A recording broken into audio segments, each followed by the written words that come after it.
Cronkite News starts now. Welcome to this Friday edition of Cronkite News. I'm Tina Giuliano. And I'm Jose Solis. Thank you for joining us as we work remotely to bring you the latest information on the coronavirus pandemic.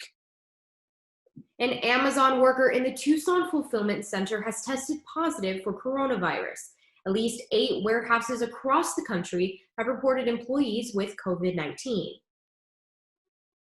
Amazon says employees infected get 2 weeks of paid time off and unlimited unpaid leave, but hundreds of workers have signed a petition saying the company isn't doing enough to ensure their safety. And now customers are wondering if they should take extra precautions as well. So when an Amazon package arrives at your front door, what's the safest way to bring it inside? Cronkite News reporter Dylan McKim spoke with a doctor to find out how to keep your family safe. For many Americans, the world has shrunk under quarantine. For me, my world is the 1,250 square feet I share with my 2 roommates. And to help flatten the curve, many people will stay inside and order Postmates or Grubhub.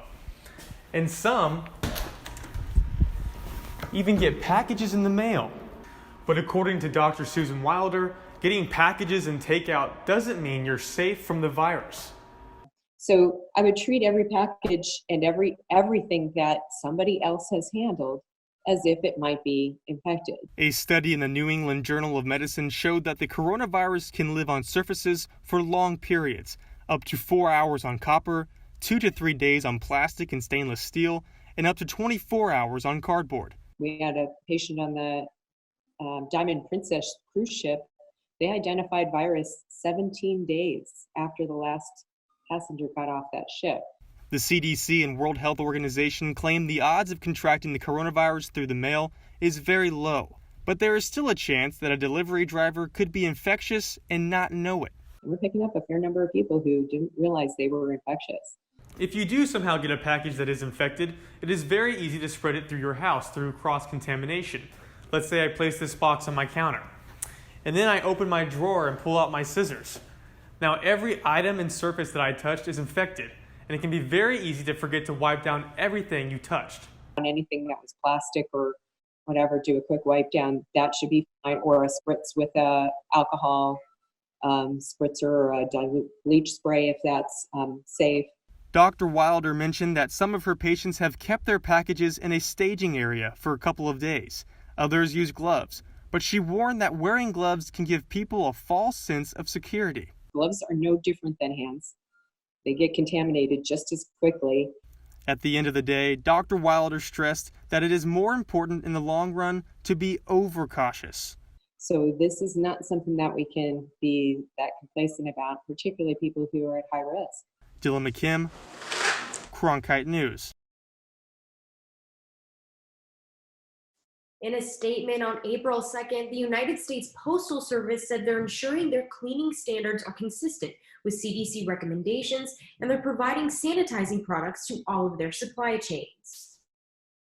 Yesterday, Governor Doug Ducey announced St. Luke's Medical Center will reopen to help treat the potential future influx of coronavirus patients.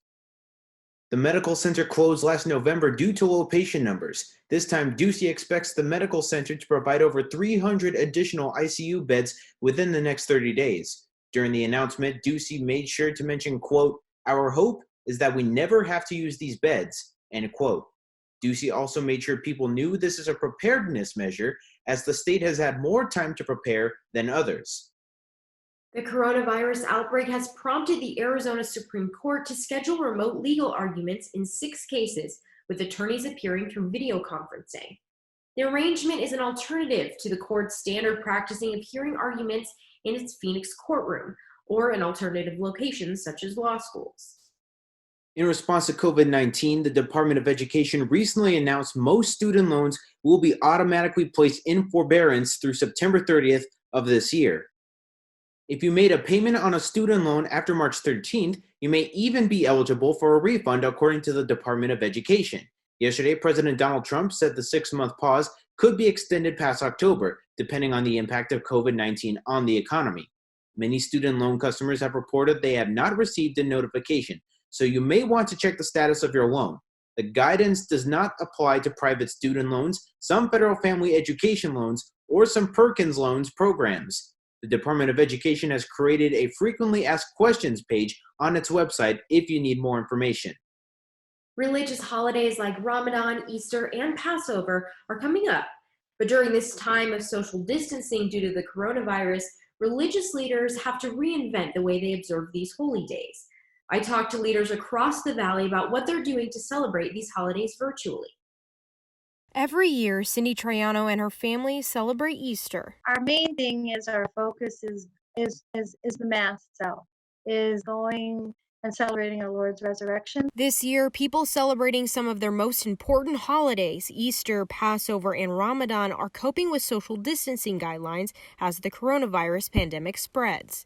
The Diocese of Phoenix has suspended all public masses. All the parishes around the valley are having to reinvent what Mass looks like. Troiano and her family are celebrating Easter Sunday and Holy Week at home, watching the Mass via live stream from St. Maria Goretti Catholic Church. We have a prayer table at our home, and we have put many things on that prayer table to help us get through this difficult time. St. Maria Goretti and other places of worship across the valley are doing virtual services and sending resources to their communities.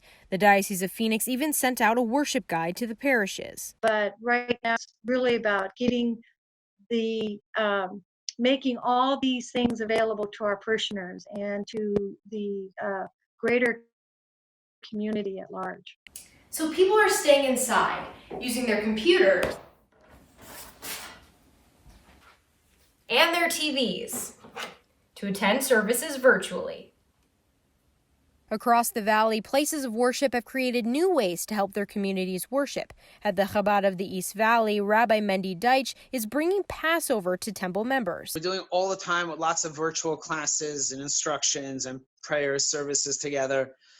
So the end of last week, we had a do-it-yourself Passover Seder. We went through the whole Seder step by step. Rabbi Mendy and volunteers brought Seder in a box to many temple members' homes. Preparing all these packages and delivering it to the people who cannot leave their houses. So we delivered over 300 meals and packages for the Passover Seder. Jose Gonzalez, the pastor at Phoenix Center Faith, say they are also providing resources for the people. The way we're going to celebrate Easter is in their own homes, their families, message online, and then we've been encouraging the families to pray together in their homes and read the scriptures about the resurrection of Jesus Christ. Gonzalez works with many Hispanic churches, and he says he encourages each person to read a chapter of the Bible each day. St. Maria Goretti Parish live streamed the Mass last week and plans the same for Holy Week and Easter Sunday.